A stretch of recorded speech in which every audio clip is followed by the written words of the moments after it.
What is being open-minded and analytical? Welcome to Philosopher's Corner. I'm John. What is being open-minded and analytical? I mean, we always hear people talking about, oh, you should be more open-minded, or be open-minded, or some version of open-minded. And, some people use it as a compliment. Oh, that person is very open-minded. And some people, use it as a prodding sort of mild insult. Oh, you should be more open-minded. And for a long time, it's been considered a compliment, or a goal rather, for a person to be open-minded. Usually in the public discourse, when people discuss being open-minded, they don't talk about the second part, which I'm bringing into this philosophical discussion, which is being analytical. And I do think that causes some confusion. So we'll take each part, and then we'll kind of break down and see where we land, right? So the first part is being open-minded. What is being open-minded, right?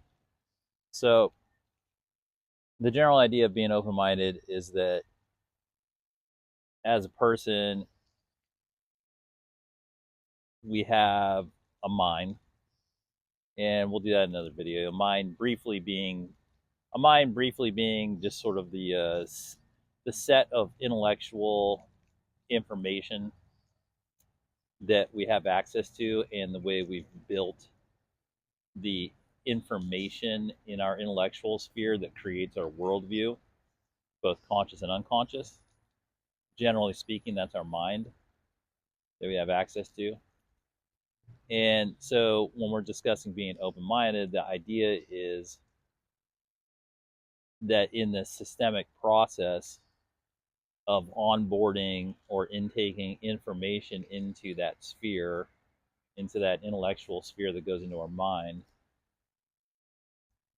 that we have very little, if not no filter as to the types of material information that we're bringing in initially. That's the idea of being open-minded. Just general intake into the intellectual sphere. And philosophically, there's a cutoff line where people decide that if a person has constructed their mind in such a way that their pre-existing views that are going on in their mind have set up filters and barriers for intake inside their mind, that's what's considered being closed-minded. Now, the line for where that is varies. It's debatable. I would say that, technically speaking, if a person is creating filters and obstacles to the intake of new information, which can change the point of view or change the analysis of the mind in a direction that is closer to clarity, closer to harmony with universal frequency, closer to getting to the truth, then that's the point at which they become closed-minded. Excuse me. Because as we move and grow in life, it doesn't matter what age we are, the information that's coming in is the information that is going to cause us to grow. It's going to cause us to process the information and cross-reference it in ways that we can't predict internally, that will change views of other things. So when we outright decline information, especially if we don't have a more mature mind with a lot of information already in it, but especially when we're still putting together a big picture of things, It can be highly detrimental to start blocking out information because we don't know what effects the information is going to have. We don't know what level of clarity the information is going to bring to us, whether it's on topics that we believe we already have existing analytical processes for, or other things that we're ignorant to, which, trust me, like the number of subjects that we're ignorant to far outnumber the number of subjects that we have any kind of operating knowledge on. So the first part of this is that just being open-minded just means clearing the way for information to come in with minimal or no pre-filtering or prejudice or like pre-thought, like discriminatory, like keeping it out pre-thought, right? Now, is that always possible? No, because like at some point when you're seeing things, you don't go, you have to have some operational filters to get through life, or everything would be bogging you down all the time. But in the philosophical realm, we need to be able to be open to taking it all in, because we don't know where that information is going to lead. Now, in terms of the second part, now in the popular culture, people say, "Oh, we'll be open-minded," right? And then you can't just be beholden to being open-minded, because then you'll just never think for yourself, and all the, none of the information gets triaged, none of it gets analyzed. Well, the second part of being open-minded is that you have to have an analytical thought process to go along with it. It's not that being open-minded means that you believe everything, or it doesn't mean that being open-minded means that you endorse every single thing that comes in. Because for as much information as you can get that can come in, that can be growth inducing or enlightening or spot on true for whatever subject it happens to be that on that information, you can also it's equally likely that you get, misinformation, whether it's malevolent or not, doesn't matter, just like stuff that's wrong, misformed ideologies, incorrect perspectives on things, like incorrect in the sense that they're just manipulated and constructed from the ground up for personal or group agendas that have nothing to do with clarity or truth or any of that. Like nothing philosophical, like all personal, political, monetary, material manipulation, agenda, gaming, whatever, personal propaganda, group propaganda. There's a whole bucket of information like that has no honor in it, basically, right? And then on the other hand, you have just actual information. And it doesn't mean that actual information or perspectives, ideologies, or whatever can't be true or mainly aligned with clarity. But it does mean that we have to come up with an analytical internal process to discern that. And it doesn't do a person any good to try to make all the information that's coming in fit into the pre-existing model that we have internally. Because then you just go around with a very sharp focus. Even if you think you have like a very wide focus, you'll go around with a very narrow focus. And your senses they'll cease to seek out just truthful information. They'll be realigned to seek out information that feeds your confirmation bias. And that's really what it comes down to, is if you can keep an open mind as you go through life, then you can absorb new things, you can construct yourself properly. Personally, I think that's how we get the most out of life. If life is like an information buffet, right? It's this experience with essentially choose your own adventure and all these different experiences that you can get into. Keeping in mind that we are vibratory beings, and the nature of the experience is vibrations, and that we're interacting with vibrations and absorbing it for perspectives. At the end of the day, like everything turns into a perspective. Everything turns into an experience for us, right? It doesn't matter the nature of the experience.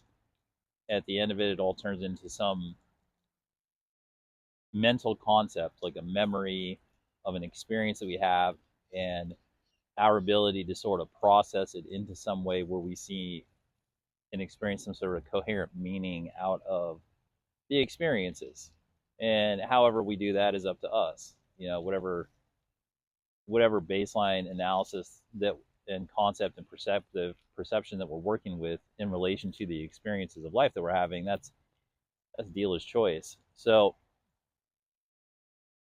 the only way that we can really do a disservice to ourselves in that from that perspective is that we limit the intake based on immature analytics and go, oh well, you know, I've seen enough of life, like I know which information to take in. Like that, we do ourselves a disservice because some information that appears good ends up being bad. Some information that appears bad ends up being good, right? Just because something challenges the way that we're thinking or challenges our worldview, oftentimes that's the most necessary information we need. Because if it's information we already have a handle on, we already have a handle on it, and that's fine. And so if you know that something to a high degree of certainty is true, then it's fine if more information comes in to support it, but it's not necessarily necessary.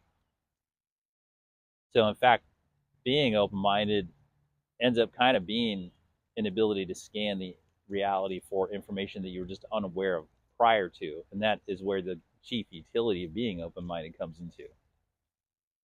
Information that you don't know what to do with, information that you haven't been exposed to before, like experiences. I say information, but any kind of reality experience. It can be something as deep as like a love affair. It can be something as academic as a book you've never read before, or anything in between. You know, it could be a meditation. It could be a news report. It doesn't really matter. The nature of the information doesn't matter. Information is just what everything sort of gets distilled down to.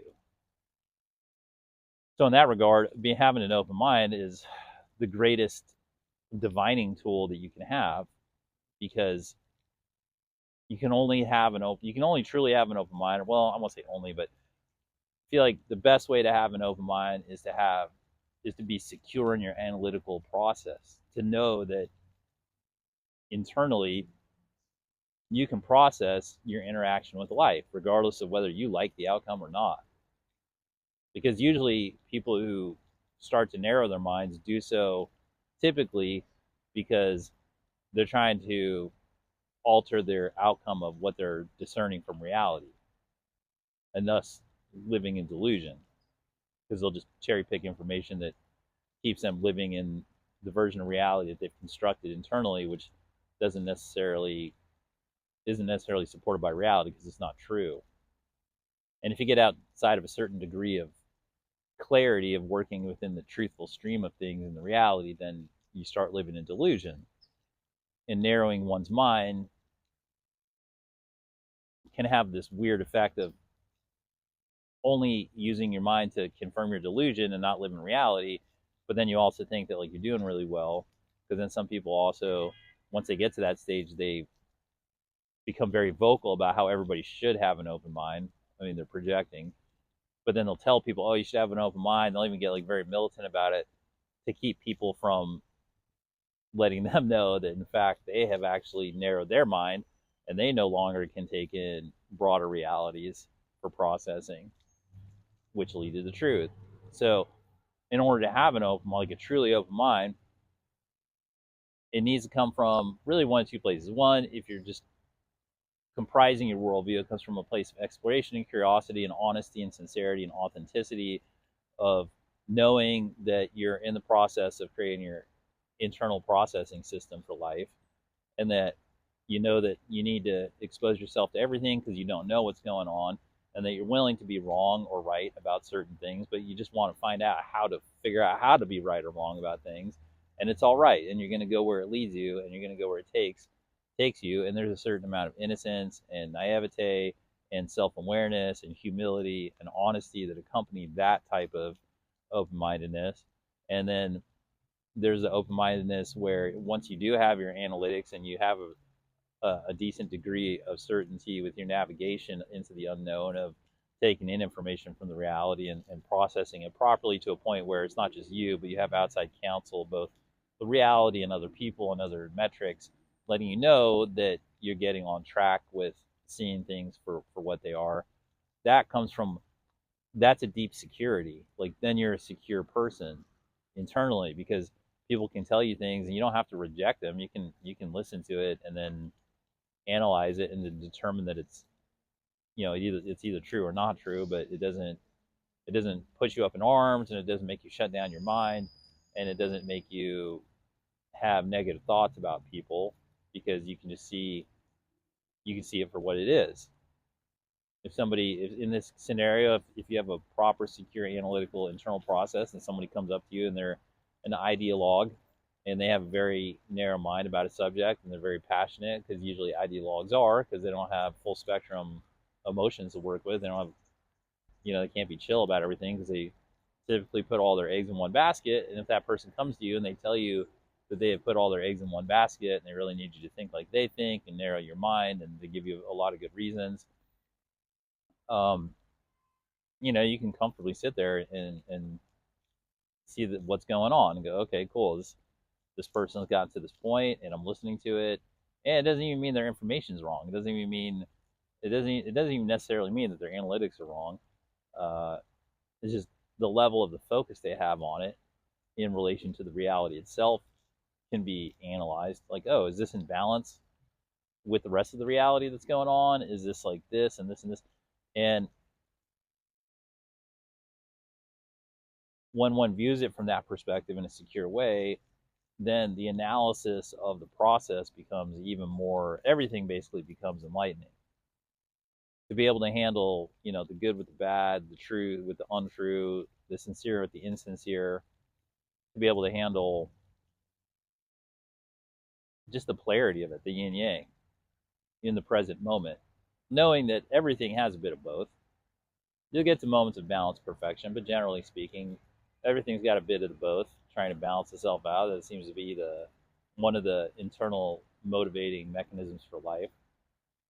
And so being open-minded ends up being its own reward in that way, and that ends up being a great way to use the brain. And they say, whatever, we use a low percentage of the brain, which I don't think that's correct, but I think one of the great ways to use a fuller brain, if that's a phrase, is that leaving on open mode, open with analytics as the second phase. Intake a bunch, and then analyze it. Now, when I say that, I don't mean, I'm not encouraging you to go out and be dumb and just put a bunch of junk in your mind. But there should be a period where you put a bunch of junk in your mind so you know what junk is. But it's not that you go out and go out on a crusade against junk. It's just that when it comes in, you know what it is, and you know how to deal with it, and you know where it goes in your ecosystem, your internal ecosystem. So what is being open-minded, and what is an analytical process? I think that's pretty good coverage on that. So, and as far as being open-minded, of course, I think philosophy is one of the best ways in human history to open your mind safely and without substance. And there are for sure lots of other ways to open your mind and keep it open. I think discussions, conversations are one of the best ways. There's all sorts of breathing exercises, all sorts of meditative exercises. Just general socializing, I think, helps. And of course, there's shamanic means. So all kinds of things. So anyway, hope you enjoyed your time here at Philosopher's Corner, and I hope you have a good day, an open-minded, analytical day.